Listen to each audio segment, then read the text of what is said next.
The next presentation is from the Pakistan. Muhammad Tariq Sohail, past, present, and future of bone grafts substitutes.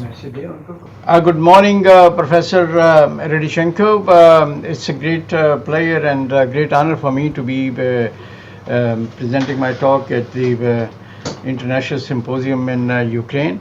And if you will look at the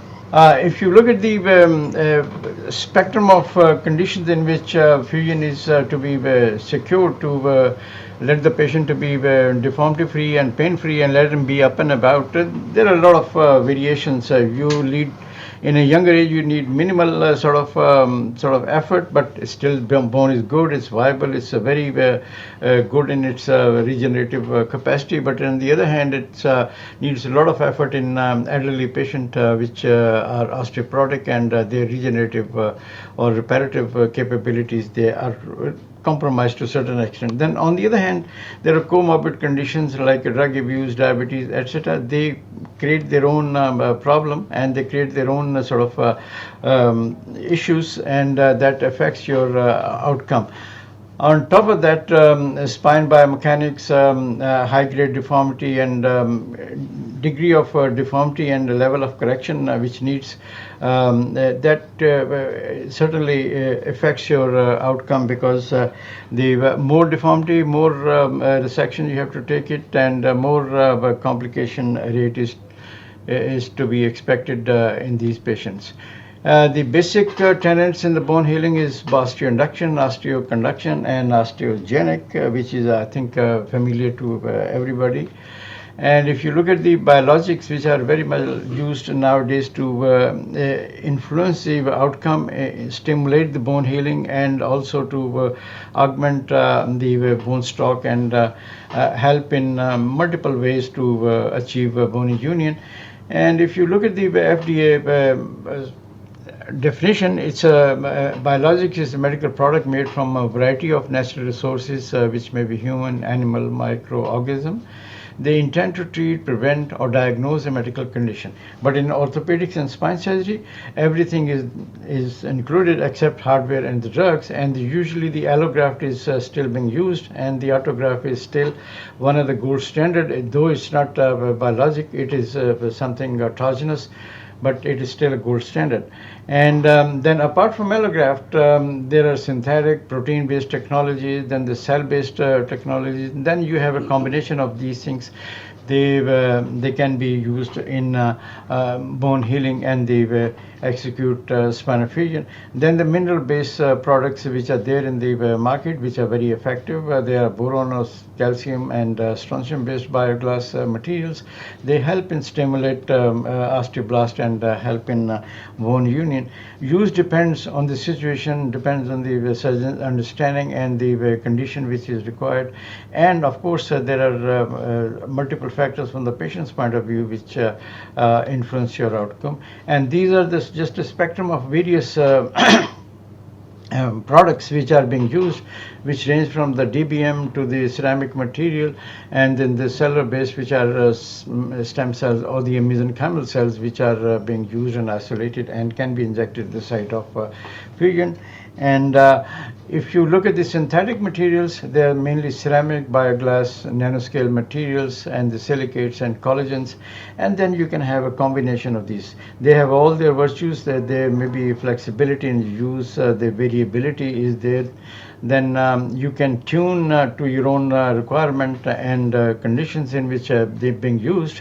And there are a lot of materials they offer biomechanical properties, and they help in restoration of biomechanical characteristics of the place of implantation. If you wish to understand the biomaterials, the important thing is durability, wear, particle size, any level of degradation, corrosion, and tissue reaction and biological response. The ceramic materials, polymers, and the metallics, they all behave in a different way, and these are just various characteristics and the characteristics which are expected in a particular kind of situation or the material, which are enumerated here. And if you look at the biological properties of bone graft material, which help in restoration of the bone stock and affect bone union, the osteogenesis, and they are mainly autograft, they are still a gold standard. Then osteoinduction, DBM, demineralized bone matrix or the bone morphogenic protein, then osteoinductive conductive material, which are passive scaffold for the new bone ingrowth, which are basically allograft and the ceramic material. They need to be biocompatible and biodegradable over the period of time, and mostly they do accept the ceramic material. They remain visible on X-ray, but they incorporate into the host bone, and they impart certain degree of mechanical integrity. And these are the things which are required to understand to offer any bone graft or bone graft substitute in a situation where you are required. The summary of the bone graft substitutes, these are the autograft, allograft, xenograft. Xenograft is not being used, but I think they are mostly sort of used as a conduction, but they have a low mechanical strength and they're just used as a void filling. But they have certain degree of allergic reaction. Synthetic material, bioglass, and the BMP enhanced, these are the things which are used apart from the allograft and autograft. And these variable materials, they can be used alone or in combination to effect any bone union or the fusion at the site of implantation. The aggregate technology, when you have more than one technology which can combine to give effective outcome, and these are the ceramic, titanium coated hardware, which are osteoconductive and osteostimulative, then the DBM, which are osteoconductive and osteoinductive, then the cell-based technology, which are osteogenic and osteoinductive and conductive and stimulative as well. Then again, you can combine all these things in a various combination, and you can implant there to effect any osteostimulative and the stimulation of the osteoblast. At the same time, they also act as a bone graft expanders. They can be used autogenous bone graft, and they can be used with the allograft, and they can not only extend the bone but also add the viability and cellularity and the osteoconductive, the stimulative element into the material like autograft and allograft. These are the just minerals which are used. Calcium sulfate, they have their own sort of properties. They are ceramic and they are bioglass. They can be combined with a boron or strontium.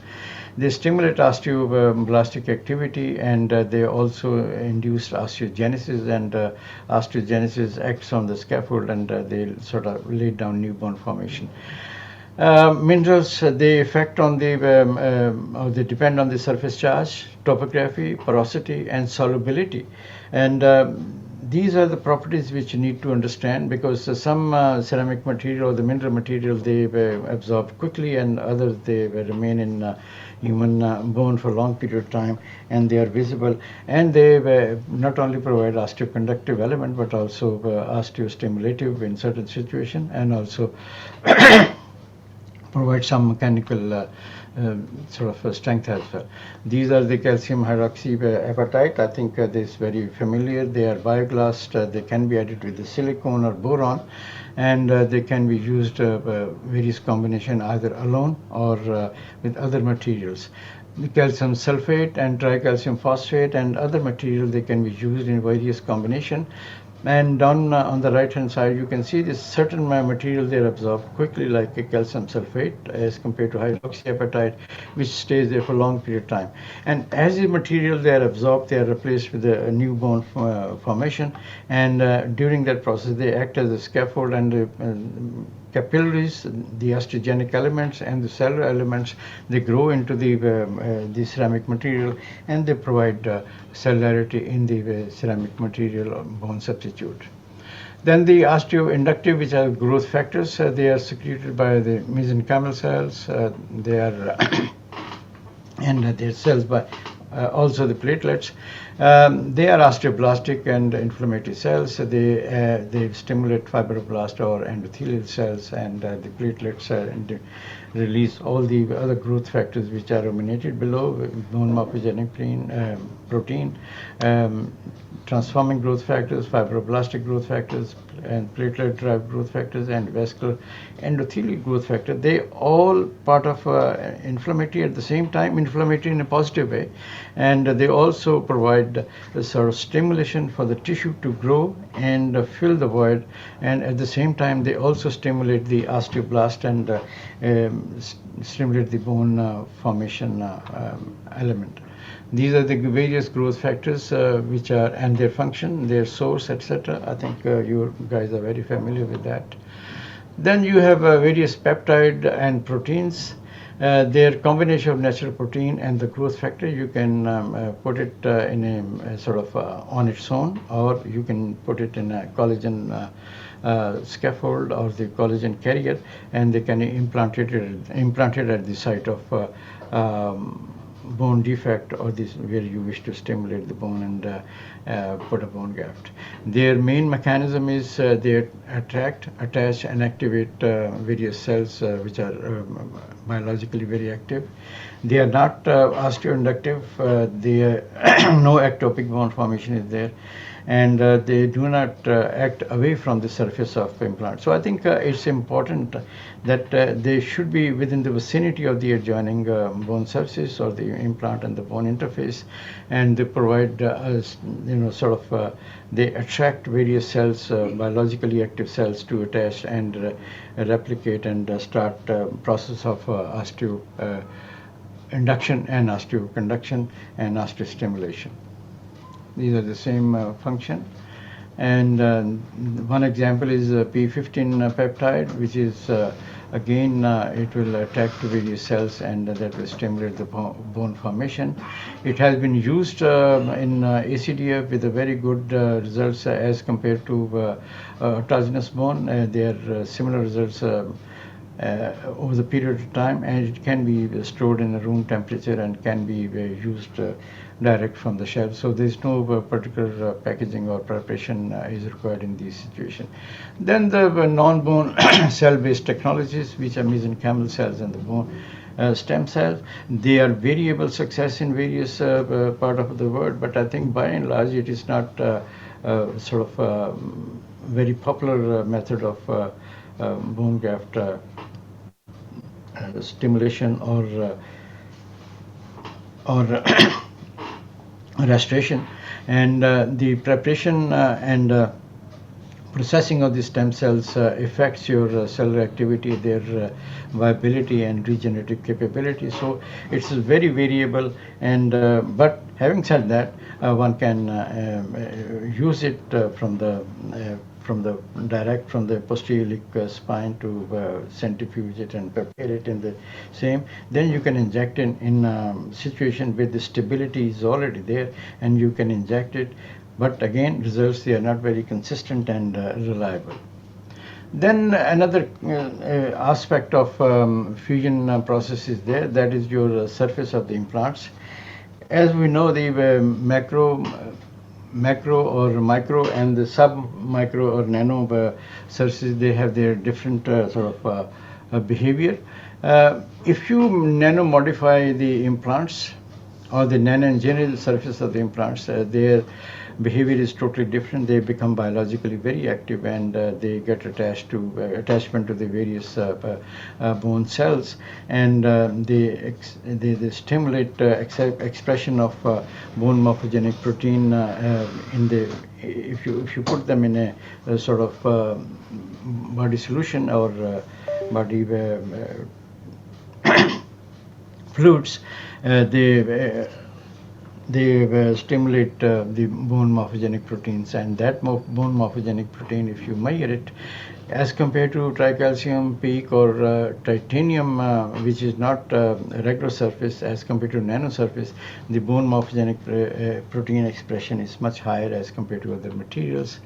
Then again, if you look at the immune reaction, like any fracture or like any fusion site, there is initial process of hematoma formation, inflammation, and during that inflammation, whereas macrophages, they are activated. In the first phase, they are pro-inflammatory. They take away all the dying and dead cells or the bone material, and they are phagocytic in their action.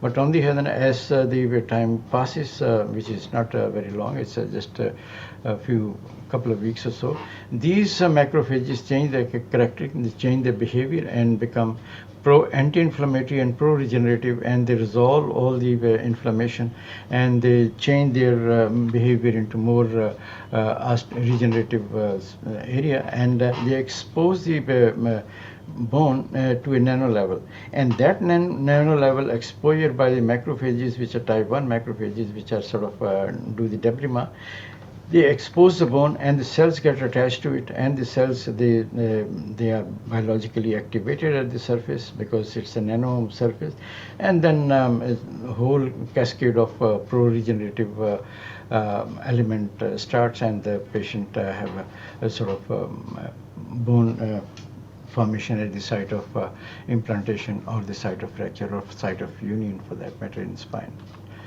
You can also surface treat various implants. You can either coat it with the titanium, which is nano coated, or you can treat it with a hydroxyapatite, and you can see if you treat the peak implant, it will give you a good bony bone formation at the interface between the peak and the surrounding bone, if it is coated with a titanium or the hydroxyapatite. But on the other hand, if you do not just implant it with the peak cage, which used to be many years back, I think it produces more fibrous tissue, and the stability provided in that pure peak implant is because of fibrous envelope and capsule around it. It is not biointegrated within the host bone, and the fibrous tissue provides stability, which is not always reliable. And similarly, if you use ceramic material, if they are regular or if they are nano coated or nano engineered at the surface, their behavior is totally different. Amount of bone regenerative in those ceramic material which are nano treated on the surface is totally different, which can be used in these materials. One on the right hand side, using bicalcium phosphate, which is nano treated, produces a lot of bone, and as compared to other autograft, bioglass, or tricalcium bioglass combination. So I think even if you use ceramic material, if you nano engineer the surface of those material, the biological activity resultant in a new bone formation is much higher as compared to with just autograft or just bioglass or the ceramic material, which is much inferior as compared to which is nano treated ceramic material. Then this is a new dimension. It's a 3D printing. I think 3D printing is good. It provides a patient-specific implant, which are very compatible to the patient's own anatomy, and it provides a good scaffold action. At the same time, the scaffold and the surface of the implants, they are nano-treated, and they are biologically active to larger extent. And the nano-treated and the patient-specific generated implants, they are much more biologically active and much more surface coordinate on surface behavior is different, because the anatomically they fit very well as compared to the commercially available implants. The nano-treated treatment will provide biological activity at the surface, and it will enhance the feeling. So I think the nano-treated or the 3D printed implants, they are much more anatomically friendly, or exactly to the same conformation of the patient, and you can treat the surface with a nano treatment, and it will become biologically active, and you can use similar material with other cages which can be treated on the surface with the nano material. and provides not only sort of stability but also biological activity, and this early sort of host versus implant fusion and providing pain-free mobility at an early date. So in summary, I think bone healing, spinal fusion, they are important. They varies with age and etc. And also with the condition, also with the the age and the extent of the deformity. They all variables apart from the systemic variables which are diabetes and etc. The various bone substitute they are available. The autograft is still very good because it provides a scaffold, it provides cells, and provides bone morphogenic protein, and there are various synthetic biological materials which are cellular or protein.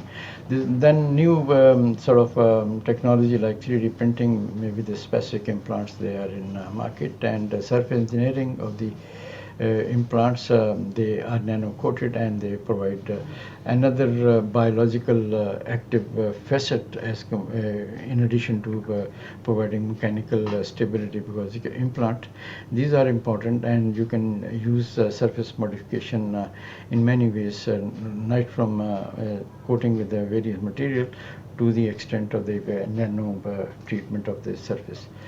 There are multiple biological options apart from mechanical considerations. They depend on the patient's requirement, the amount of bone which is lost or to be replaced, and also depends on the surgeon's understanding and the bioavailability of these various implants, whether they are easily available or not. Then again, in certain areas, economics play their role.